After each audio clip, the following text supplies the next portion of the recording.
All right, as we continue to monitor our border with Canada and any changes due to COVID-19, there is a little bit of a new policy move by officials up in Ottawa, but it's a limited impact so far. Good evening once again. I'm Scott Levin. And I'm Mary Alice Demler. Channel 2's Ron Plants has an update for us on the policy and the reaction. Ron, what happened today?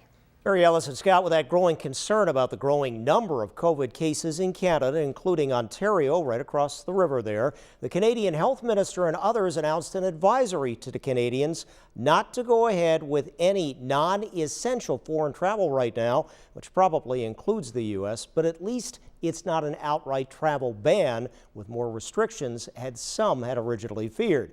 Now, this is all closely watched by travel and retail experts here in our border community because, of course, we're right in the midst of the holiday shopping season with many vaccinated Canadian customers crossing over to patronize the various businesses, including malls, retail, grocery outlets. One economic measuring stick, a 2019 survey showing that international spending, presumably mostly Canadian, for goods and services with just Visa credit cards in Niagara County amounting to $59 million. Again, just with Visa, not including other forms of payment. And another yardstick of sorts, the traffic flow from Canada to the U.S. on our international bridges in Niagara County, Rainbow, Lewiston, Queenston, Whirlpool, not including the Peace Bridge in Buffalo.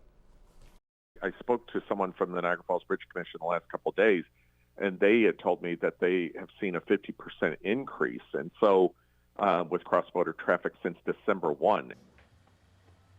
Some of the restrictions for Canadians, especially for testing on a return trip, were lifted. Now, according to CTV, the Canadian news network, who had reporters at that briefing, Canadians at this point still do not have to take that molecular or the PCR test, as it's known, when returning if they're making a trip of less than 72 hours outside Canada. That was a major sticking stay-put point for many of those potential Canadian shoppers in the past. So again, for now, just this advisory from the Canadian government for its citizens against international travel, which may affect some. The CTV report does say their government's going to continue increased testing capacity at the border, with more on that soon to come. So stay tuned, but no effect on vaccinated U.S. citizens entering Canada at this point.